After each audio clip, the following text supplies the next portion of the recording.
Welcome into Rush Hour, presented by Bet Rivers. As always, Danny Burke here, your host at the Bet Rivers Sportsbook. Once again, we got a jam-packed show for you tonight. Some baseball, we'll talk with Jeff Erickson, and some basketball with Tom Byrne, and we'll throw in some hockey in between. But let's get started on the diamond, shall we, with our buddy Jeff Erickson, at Jeff_Erickson, is where you can follow him on Twitter, senior editor over at RotoWire.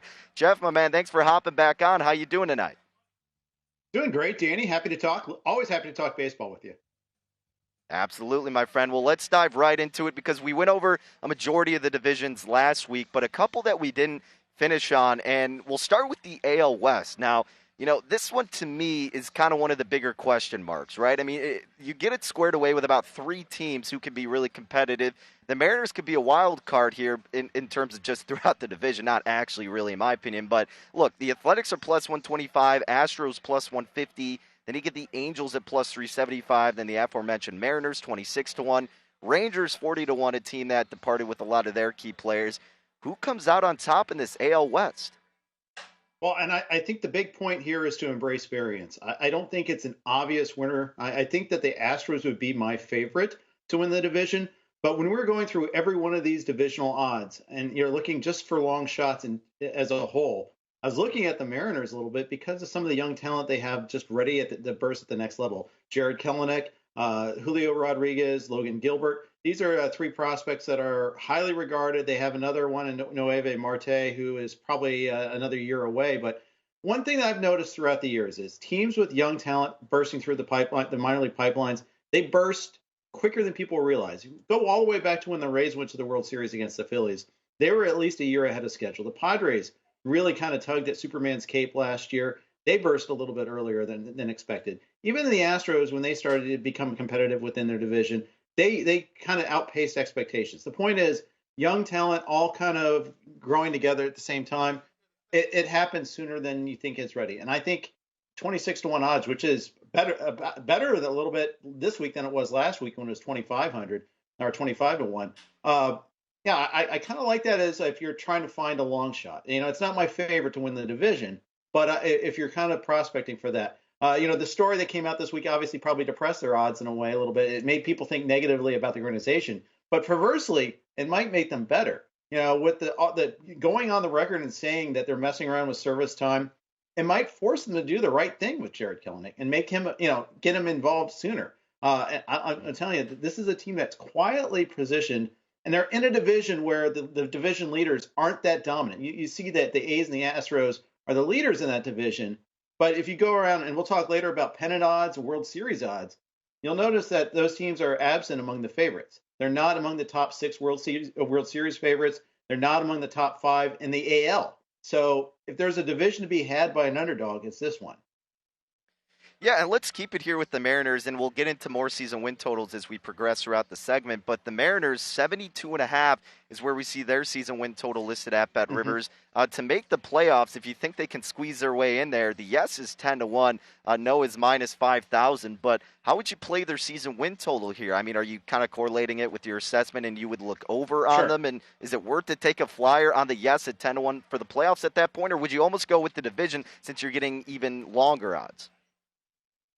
That's the tricky thing, and that's one thing I have a hard time optimizing sometimes, which is the better bet. But yeah, I do think over 72.5 is probably a good bet. I think that's one I'd be looking at a little bit. I like Marco Gonzalez at the top of this rotation. I think Yusei Kikuchi is another guy. You look at his strikeout stuff, his swing and miss, it's really strong. The ERA hasn't really caught up to that yet, but I think it does.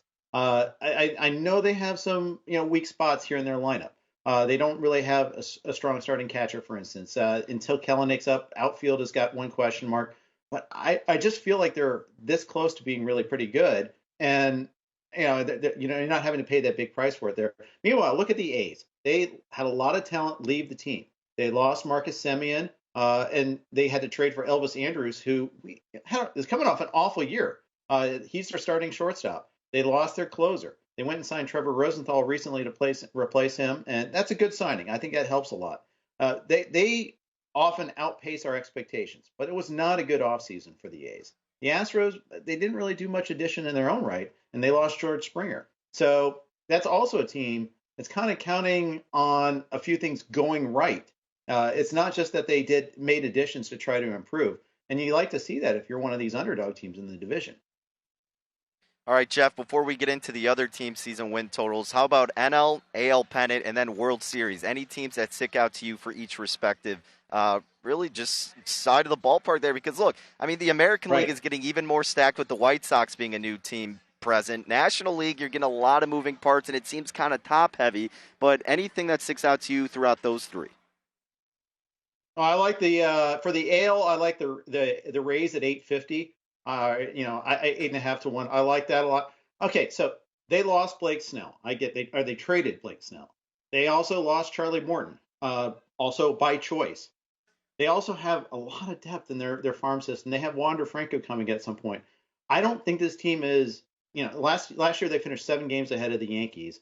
I don't think the Yankees improved by that much, or that the Rays declined by that much to kind of flip flop the odds on them.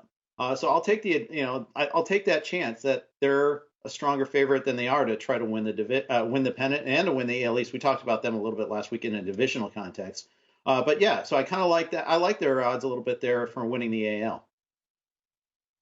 Okay, and then anything from the NL, like we said, I mean, obviously that's top heavy, but anybody who can get a run for your money with the Dodgers, even Padres, I mean, Braves, Mets have been making some noise. We know the Braves have, but the Mets have high expectations coming into this year. So anything for the NL pennant? Sure. I would say look at the Nationals at 20 to 1 as a really good bet. In terms of the return on your investment, they're not a favorite, but if you're trying to take a long shot, I like that one quite a bit. You start off with Scherzer and Strasburg. And obviously Strasburg did so little last year, and Scherzer was on a slight decline.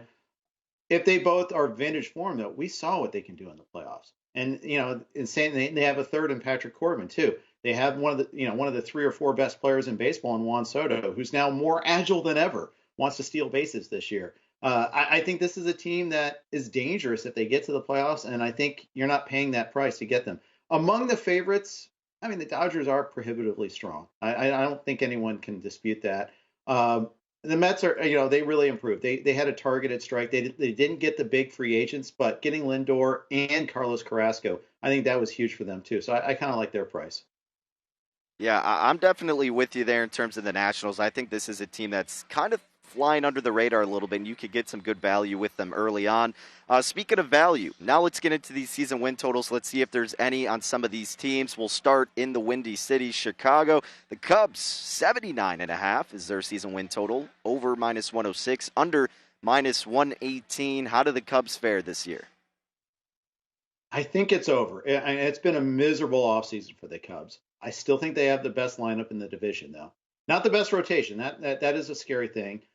They might have the wherewithal. They will have the wherewithal to trade if they're making a run or winning the division. And I understand this could be the last hurrah for the core four, and I understand that could be a problem. If things go poorly, it could go really south. It could be where they tank and they trade away Bryant and Rizzo and Contreras and Javi Baez. All 4 of those could go. Or they could get off to a good start and then say, let's make one last hurrah. I could see that happening too. Even though they traded away Yu Darvish in the offseason and replaced him with a bag of beans, I still think that there's a chance that they're probably the best in the division. I would say both of them. The Cardinals are justifiably the favorite. I say the Cubs are probably got a better chance than the Brewers or Reds to win the division, though. Mm-hmm. Yeah, I probably agree with you there. I wouldn't be surprised because of the talent that's still there that a lot of people don't necessarily realize with the Cubs. It's just that the offense has been so inconsistent. They have the capability, and if they can find that consistency, they still have enough talent to definitely make a run in that division. Let's go to the AL Central, though. The White Sox, 91.5 is where we see their season win total, over minus 106, under minus 118. Look, we're expecting high things out of the Southsiders, but is 91.5 a little bit too overvalued, or do you still think they make their way over that hump? That's a big ask. That's 21 over 20 games over 500. Granted, you prorate what they did last year, they make it. They achieve that. And Cleveland has gotten worse. I understand that's probably where that number comes from. But I'll tell you, that's assuming a lot of things go right. It's assuming like Giolito is fully healthy and is the boss that they think he is. Lance Lynn, those last 2 starts in the regular season weren't a portent for what happens this year, and that the Twins and the Indians fade off as expected. I think I'm more inclined to choose the over here, it'd probably be no action for me. It's more likely that what would happen. Now, I understand you're based out of Chicago. A lot of people want to have some action on this one here, but I think you're paying the tax here. I don't think I probably am inclined to bet over. All right, then let's go back to the Cardinals, who we briefly discussed. 86.5 is where we see their season win total. Certainly the biggest addition, Nolan Arenado. That starting pitching staff is pretty solid for the most part. I personally kind of have some questions still with that bullpen, but what do you think of this mark being at 86.5? And the yes, also to make the postseason, minus 124. It could be, somewhat of a cheap price to take advantage of. Yeah, I definitely like that quite a bit. The yes to make the playoffs. In terms of the over/under from the Cardinals, 86.5.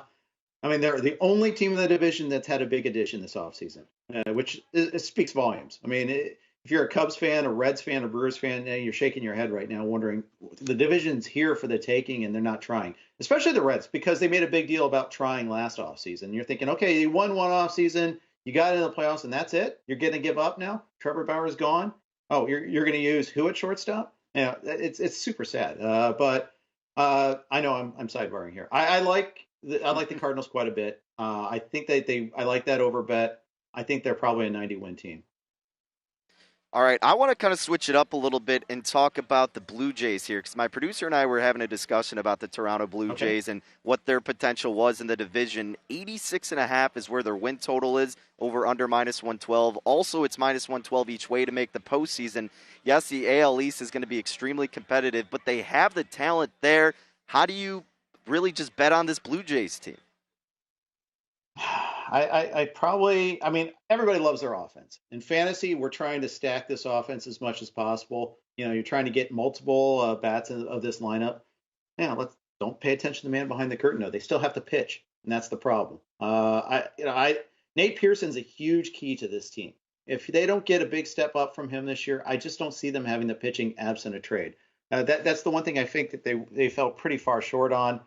I structure fantasy drafts to avoid Robbie Ray. They're counting on him as being one of the to take that big improvement up. And I say that about Robbie Ray. It's not to be totally mean on him, but a high strikeout guy. We need strikeouts in our fantasy leagues. But with Robbie Ray also comes a ton of walks, a high ratio, home runs when you get guys on base, short outings, just the tough guy to own, tough guy to have in your fantasy leagues. And yet they're relying on him as a big part of their rotation. I like that they went out and they got a closer, although we'll see how healthy Kirby Yates is. I just don't think they have the arms, and they're in a tough division to pitch, too. The Red Sox are almost certainly going to be better this year than they were last year. Their bats will improve back again. And we also look at, the Rays. We know how good they are, and we know the Yankees, how good they are. It's a really tough division to pay all the bills. And I think in a long, extended run, that pitching is going to be exposed. Jeff, I know we got to let you go here. We really appreciate your time. We're going to have to do it once again because there's so much more to go through. Sure. And I know you wanted to hit a certain angle of what you could potentially bet with some buddies, or even if you could find it anywhere out there. So let's plan to do this again. Enjoy the rest of your night and appreciate you hopping on. You bet. Thanks, Danny. All right, at Jeff_Erickson. Of course, where you could follow Jeff on Twitter. Catch his work where he's a senior editor over at RotoWire. It does fantastic, just gives fantastic information out, not only from just the betting landscape, but from fantasy and everything surrounding that too. So be sure to check him out at RotoWire, once again on Twitter at Jeff_Erickson.